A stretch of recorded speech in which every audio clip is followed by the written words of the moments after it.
For today's headlines, officials get Coronavac shots to boost trust on vaccine. Government expects 5 million vials of vaccine this month. Sinopharm applies for emergency use with FDA. Rody lambasts Leni. MGCQ possible in May, says Galvez. Arjo Atayde calls ABS-CBN home. Guiao and Reyes see tough road ahead for Gilas. Northeast monsoon and easterlies affecting the country. Good morning, I am Sandy Locos and you are watching Tribune News on Q. Today is Tuesday, March 2, and now the news. On the first day of the Coronavac rollout, the government has decided to have some of its officials take the first shots in 6 sites spread all over Metro Manila to allay fears and boost public confidence in the safety and efficacy of the vaccines.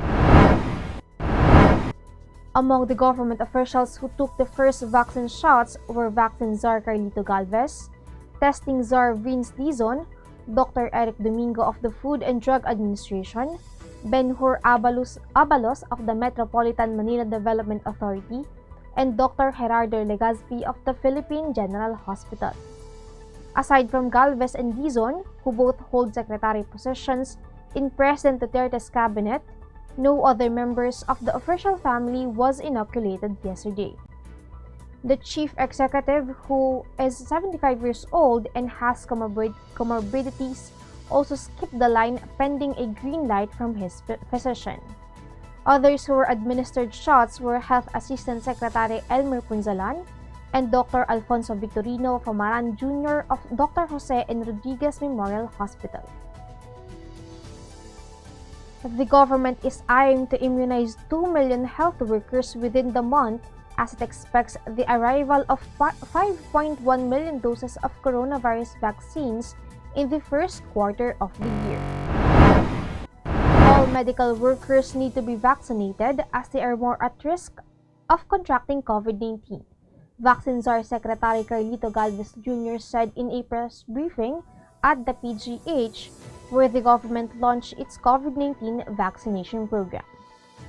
Galvez said the Philippines is expecting the shipment of up to 5.1 million doses of COVID vaccines developed by China's Sinovac Biotech, as well as those manufactured by the British-Swedish firm AstraZeneca this month. Aside from the 600,000 doses of Sinovac vaccine donated by the Chinese government, he said the Philippines procured an additional 1 million shots from the Beijing-based manufacturer. The country also expects the delivery of some 3.5 million doses of AstraZeneca's vaccines through the COVAX facility, a global mechanism that aims to ensure equitable access to the coveted shots.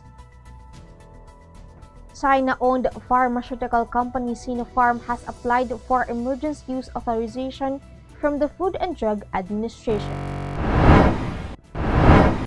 The application is for Sinopharm's vaccine, which has been approved by Beijing for general use, reportedly had a 79% efficacy rate based on interim phase 3 trials. It will take around 21 days, more or less, for the FDA to act on the application.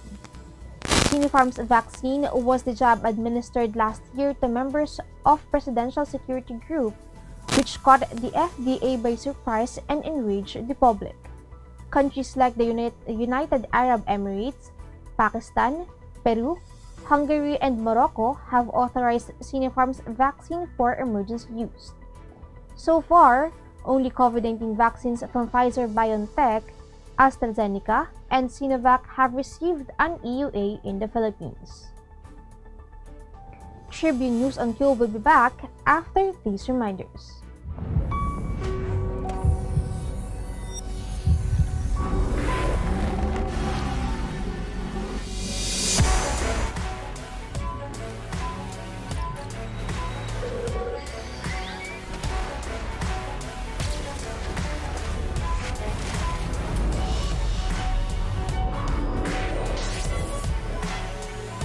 Intero Sport. Elevate your journey. Drive your ambition.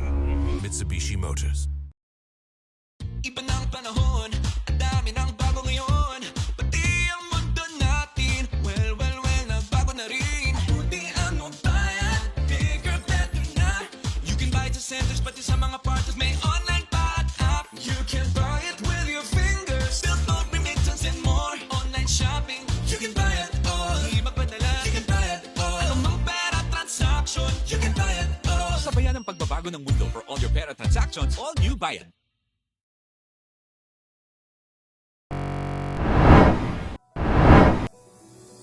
President Rodrigo Duterte slammed Vice President Leni Robredo late Monday over her remarks that healthcare workers deserve the best COVID vaccine, saying she keeps on making idiotic remarks to make herself relevant.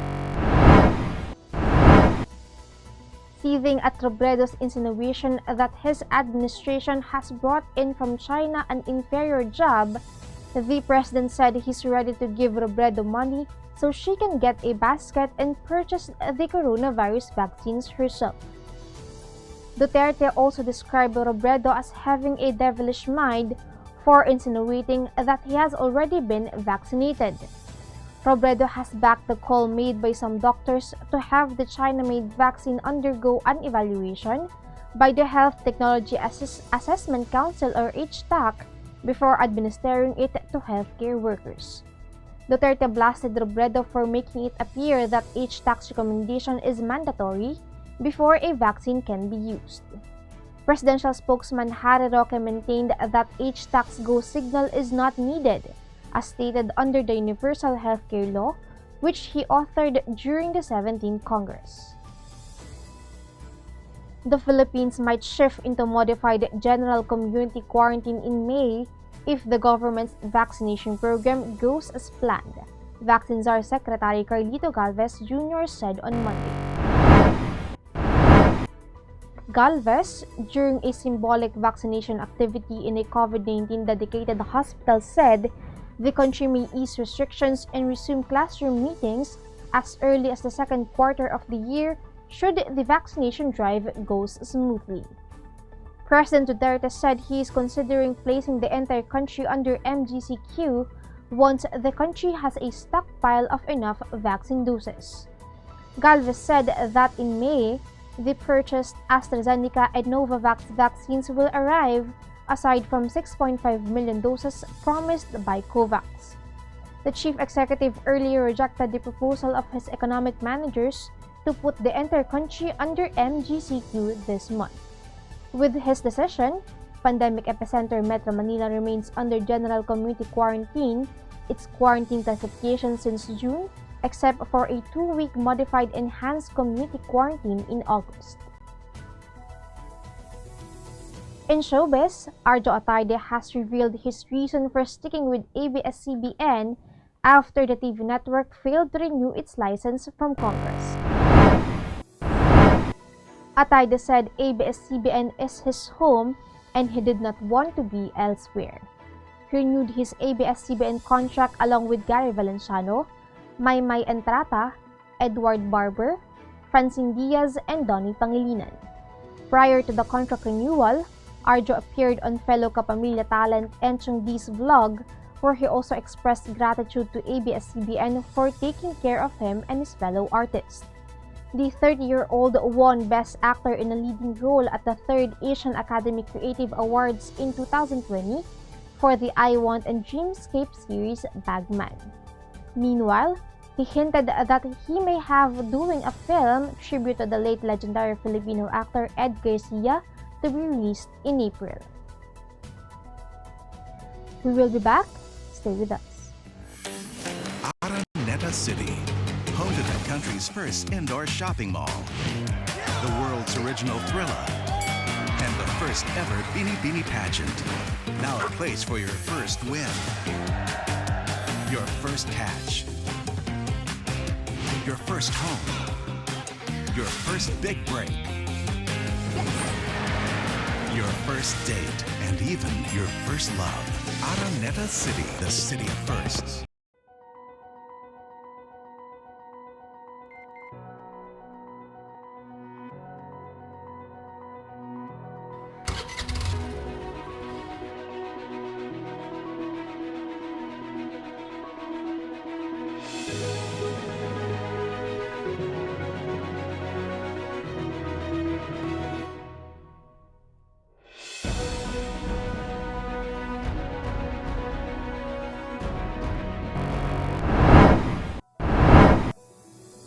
The men's national basketball team's trip to Serbia for the FIBA Olympic qualifying tournament will be no picnic, said former Gilas Pilipinas coaches Guiao and Reyes. In a telephone conversation with Daily Tribune, Guiao said punching a ticket to the Tokyo Olympics will not be easy, but the Filipinos can spring a surprise if they will have a proper approach. The Philippines made it to the OQT following the withdrawal of New Zealand last week. They will compete against NBA stars Nikola Jokic, Bogdan Bogdanovic, Boban Marjanovic, and the rest of the Serbians who are ranked 5th in the world by FIBA. Guiao, who called the shots against the Serbians in the FIBA World Cup in 2019, said a combination of young and veteran players should carry the torch for the Filipinos.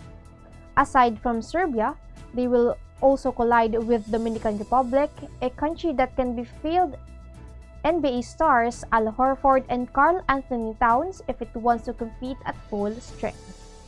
The 57-year-old Reyes meanwhile said it will be a tough assignment but the team is competitive.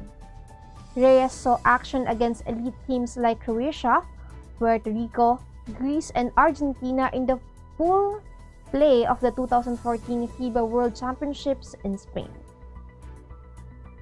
The northeast monsoon, slightly strengthened, is expected to affect extreme northern Luzon, while the easterlies will affect southern Luzon, Visayas, and Mindanao today, Pag-asa said in its 4 a.m. weather advisory. No weather disturbance is expected in the next 2 to 3 days. The monsoon or amihan is expected to bring partly cloudy to cloudy skies with isolated light rains in Batanes and Babuyan Islands. The easterlies or warm air from the Pacific Ocean and localized thunderstorms are expected to bring partly cloudy to cloudy skies with isolated rain showers in Metro Manila and the rest of the country. And that wraps up these stories this morning. Catch the latest news on our website tribune.net.ph and follow us on Facebook, Twitter, and Instagram. Subscribe to our YouTube channel, Tribune Now. The Daily Tribune is one with the nation in facing the COVID-19 crisis, and in line with this, the Daily Tribune Digital Edition and Press Reader is now available for free online. You can also download the Daily Tribune app on Apple Store or Google Play to get the latest and most comprehensive news online. Daily Tribune is also inviting everyone to join its community Viber Kachibu to get updates on the freshest and hottest news and entertainment stories of the day. Tercito emoticons are also available on our community Viber.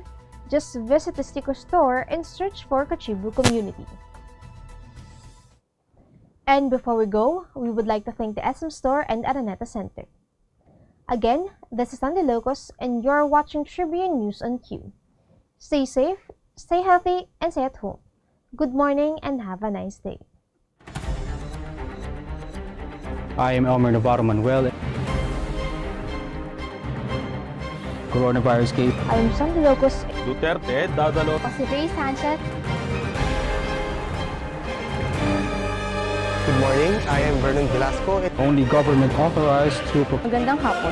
Ako si Pauline Soko. Ospital naghahanda para sa COVID. Ako si Luis Lisan at ito ang Tribune News.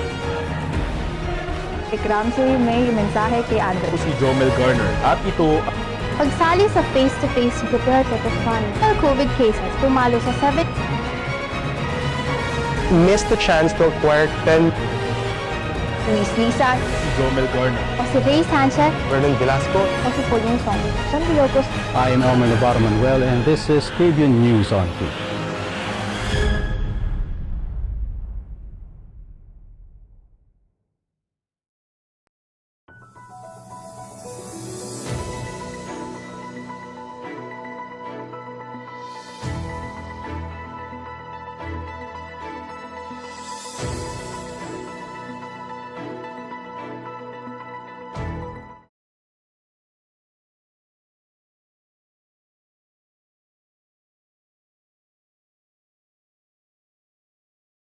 Viber is the free and secure way to connect with friends and family.